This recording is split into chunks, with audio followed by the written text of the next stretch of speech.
একসময় যাকে বলা হতো মধ্যপ্রাচ্যের সবচেয়ে শক্তিশালী নেতা, আজ তাকেই ঘিরে প্রশ্ন। তিনি কি নিজের রাজনৈতিক কবর নিজেই খুঁড়ে ফেললেন? গাজা যুদ্ধ, লেবানন যুদ্ধ আর সবশেষে ইরানের সঙ্গে সংঘাত, সব জায়গায় শক্তি দেখাতে গিয়ে এখন কি উল্টো একা হয়ে গেলেন বেনিয়ামিন নেতানিয়াহু?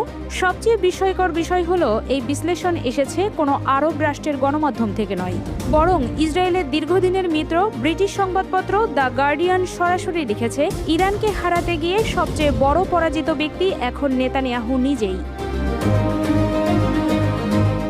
দ্য গার্ডিয়ানের পররাষ্ট্র বিশ্লেষক সাইমন টিসডাল বলছেন, ইরানের বিরুদ্ধে যুদ্ধ ছিল নেতানিয়াহুর বহু বছরের রাজনৈতিক স্বপ্ন। তার বিশ্বাস ছিল ইরানের পারমাণবিক কর্মসূচি ধ্বংস হবে, রেভলিউশনারি গার্ড দুর্বল হবে, তেহরানের সরকার পরিবর্তন হবে, আর মধ্যপ্রাচ্যে ইসরায়েলের একচ্ছত্র আধিপত্য আরও শক্তিশালী হবে। কিন্তু বাস্তবে কি ঘটেছে? তাদের একটিও লক্ষ্য পূরণ হয়নি, বরং যুদ্ধ থামাতে হয়েছে যুক্তরাষ্ট্রকেই।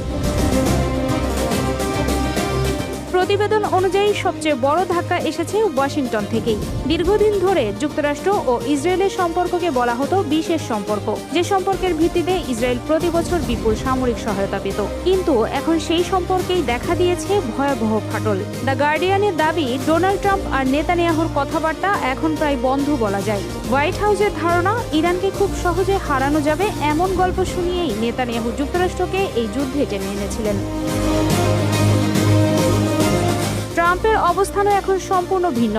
যেখানে নেতানিয়াহু চাইছিলেন ইরানের বিরুদ্ধে দীর্ঘ যুদ্ধ, সেখানে ট্রাম্প চাইছেন দ্রুত সমঝোতা। প্রতিবেদনে বলা হয়েছে, ট্রাম্প এমনকি ইরানের ইউরেনিয়াম সমৃদ্ধকরণ, ক্ষেপণাস্ত্র কর্মসূচি এবং নিষেধাজ্ঞা শিথিল নিয়েও আগের চেয়ে নমনীয় অবস্থান নিয়েছেন। অন্যদিকে লেবাননেও যুদ্ধ বন্ধের চাপ দিচ্ছেন মার্কিন প্রশাসন। অর্থাৎ যে ইস্যুগুলোতে নেতানিয়াহু বছরের পর বছর কঠোর অবস্থান নিয়েছিলেন, সেই সব ক্ষেত্রেই এখন ওয়াশিংটন বিপরীত পথে হাঁটছে। এই অবস্থায় সবচেয়ে বড় সংকটে পড়েছেন নেতানিয়াহু নিজেই, কারণ তার সামনে এখন দুই পথ। প্রথম পথ, ট্রাম্পের কথা মেনে যুদ্ধ থামানো, কিন্তু তাতে তার কট্টর ডানপন্থী জোট ভেঙে যেতে পারে। দ্বিতীয় পথ, ট্রাম্পকে অমান্য করা, কিন্তু তাতে যুক্তরাষ্ট্রের সঙ্গে সম্পর্ক আরও ভয়াবহ সংকটে পড়তে পারে। দুই দিকেই রাজনৈতিক ক্ষতি। দ্য গার্ডিয়ান আরও বলছে, নেতানিয়াহুর সবচেয়ে বড় ব্যর্থতা শুধু যুদ্ধ নয়, বরং তিনি আমেরিকার রাজনীতিতেও বিভাজন তৈরি করেছেন।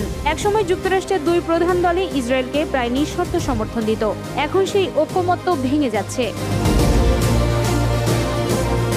সাম্প্রতিক জরিপগুলোতে দেখা যাচ্ছে, ইতিহাসে প্রথমবারের মতো উল্লেখযোগ্য সংখ্যক মার্কিন নাগরিক ফিলিস্তিনিদের প্রতি বেশি সহানুভূতি দেখাচ্ছেন। এমনকি ট্রাম্পের মাগা সমর্থকদের মধ্যেও ইসরায়েলের প্রতি অন্ধ সমর্থন কমছে।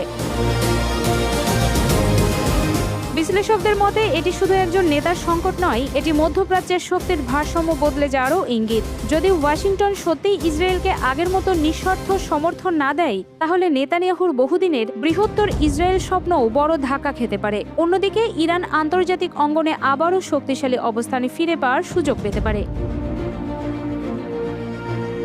দ্য গার্ডিয়ানের ভাষায়, ইরানকে পরাজিত করার আশায় নেতানিয়াহু এক বিশাল রাজনৈতিক জুয়া খেলেছিলেন, কিন্তু সেই জুয়াতেই তিনি সবচেয়ে বড় পরাজয়ের মুখে পড়েছেন। এখন প্রশ্ন একটাই, গাজা যুদ্ধ, লেবানন সংঘাত আর ইরান ইস্যুর পর ইসরায়েলের জনগণ কি নেতানিয়াহুর উপর থেকে আস্থাও হারাতে শুরু করবে, নাকি শেষ মুহূর্তে আবারও নতুন কোনো রাজনৈতিক চাল দিয়ে নিজের অবস্থান টিকিয়ে রাখবেন তিনি? মধ্যপ্রাচ্যের রাজনীতির সবচেয়ে বড় উত্তর হয়তো লুকিয়ে আছে এই প্রশ্নের মধ্যেই।